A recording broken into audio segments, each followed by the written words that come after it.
بسم الله الرحمن الرحيم صاد والقرآن ذي الذكر بل الذين كفروا في عزة وشقاق كم أهلكنا من قبلهم من قرن فنادوا ولا تحين مناص وعجبوا أن جاءهم منذر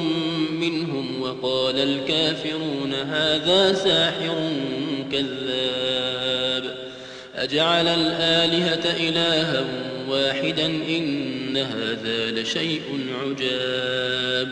وانطلق الملأ منهم أن امشوا واصبروا على آلهتكم إن هذا لشيء يراد ما سمعنا بهذا في الملة الآخرة إن هذا إلا اختلاق أأنزل عليه الذكر من بيننا بل هم في شك من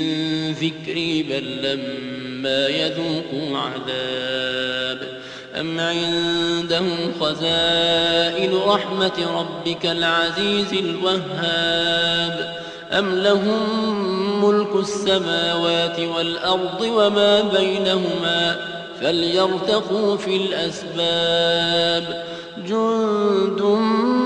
ما هنالك مهزوم من الأحزاب كذبت قبلهم قوم نوح وعاد وفرعون ذو الأوتاد وثمود وقوم لوط وأصحاب الأيكة أولئك الأحزاب إن كل إلا كذب الرسل فحق عقاب وما ينظر هؤلاء إلا صيحة واحدة ما لها من فواق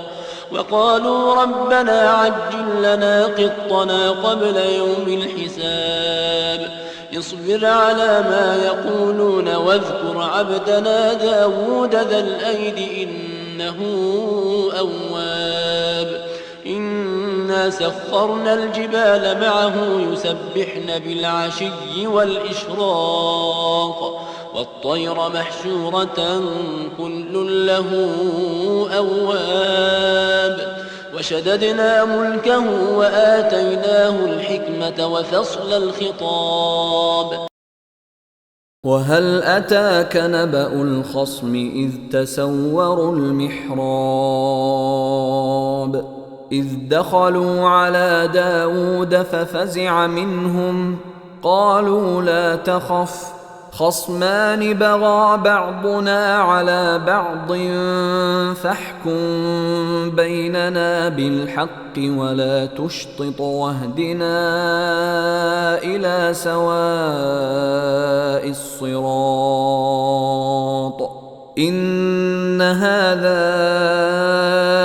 أخي له 99 نعجة ولي نعجة واحدة فقال أكفلنيها وعزني في الخطاب قال لقد ظلمك بسؤال نعجتك إلى نعاجه وإن كثيرا من الخلطاء ليبغي بعضهم على بعض إلا الذين آمنوا وعملوا الصالحات وقليل ما هم وظن داود أنما فتناه فاستغفر ربه وخر راكعا وأناب فغفرنا له ذلك وإن له عندنا لزلفى وحسن مآب يا داود إنا جعلناك خليفة في الأرض فاحكم بين الناس بالحق ولا تتبع الهوى فيضلك عن سبيل الله إن الذين يضلون عن سبيل الله لهم عذاب شديد بما نسوا يوم الحساب وما خلقنا السماء والأرض وما بينهما باطلا ذلك ظن الذين كفروا فويل للذين كفروا من النار أم نجعل الذين آمنوا وعملوا الصالحات كالمفسدين في الأرض أم نجعل المتقين كالفجار كتاب أنزلناه إليك مبارك ليدبروا آياته وليتذكر أولو الألباب ووهبنا لداود سليمان نعم العبد إنه أواب إذ عرض عليه بالعشي الصافنات الجياد فقال إني أحببت حب الخير عن ذكر ربي حتى توارت بالحجاب ردوها علي فطفق مسحا بالسوق والأعناق ولقد فتنا سليمان وألقينا على كرسيه جسدا ثم أناب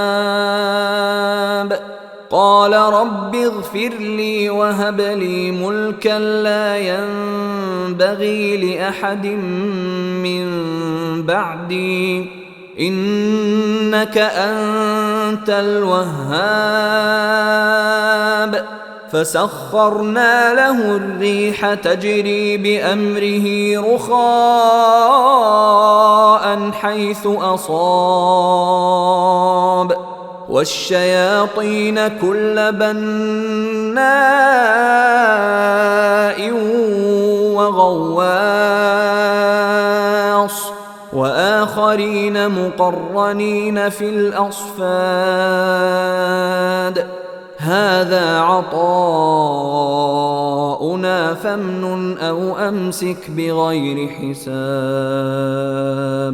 وإن له عندنا لزلفى وحسن مآب واذكر عبدنا أيوب إذ نادى ربه أني مسني الشيطان بنصب وعذاب اركض برجلك هذا مغتسل بارد وشراب ووهبنا له أهله ومثلهم معهم رحمة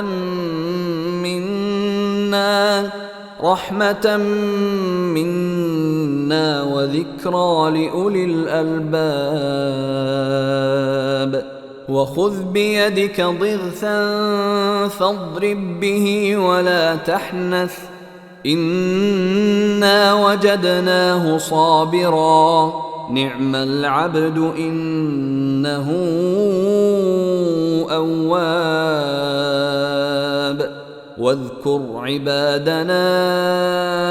إبراهيم وإسحاق ويعقوب أولي الأيدي والأبصار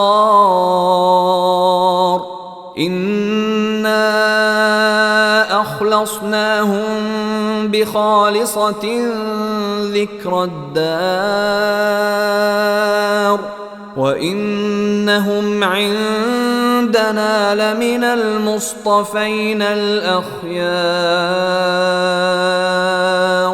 واذكر إسماعيل واليسع وذا الكفل وكل من الأخيار هذا ذكر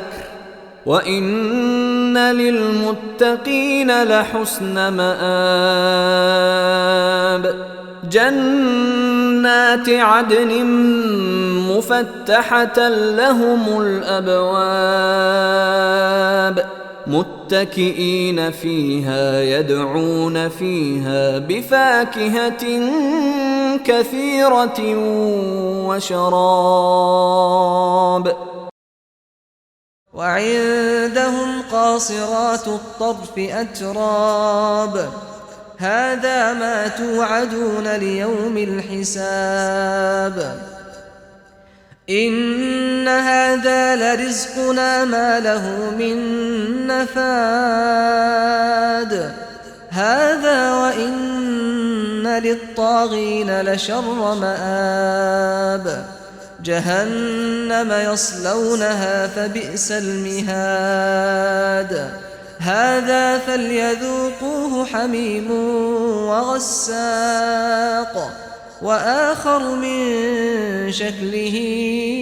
أزواج هذا فوج مقتحم معكم لا مرحبا بهم إنهم صالوا النار قالوا بل أنتم لا مرحبا بكم أنتم قدمتموه لنا فبئس القرار قالوا ربنا من قدم لنا هذا فزده عذابا ضعفا في النار وقالوا ما لنا لا نرى رجالا كنا نعدهم من الأشرار أتخذناهم سخريا أم زاغت عنهم الأبصار إن ذلك لحق تخاصم أهل النار قل إنما أنا منذر وما من إله إلا الله الواحد القهار رب السماوات والأرض وما بينهما العزيز الغفار قل هو نبأ عظيم أنتم عنه معرضون ما كان لي من علم بالملأ الأعلى إذ يختصمون إن يوحى إلي إلا أنما أنا نذير مبين إذ قال ربك للملائكة إني خالق بشرا من طين فإذا سويته ونفخت فيه من روحي فقعوا له ساجدين فسجد الملائكة كلهم أجمعون إلا إبليس استكبر وكان من الكافرين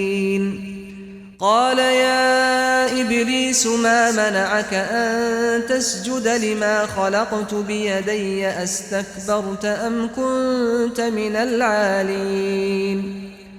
قال أنا خير منه خلقتني من نار وخلقته من طين قال فاخرج منها فإنك رجيم وإن عليك لعنتي إلى يوم الدين قال رب فأنظرني إلى يوم يبعثون قال فإنك من المنظرين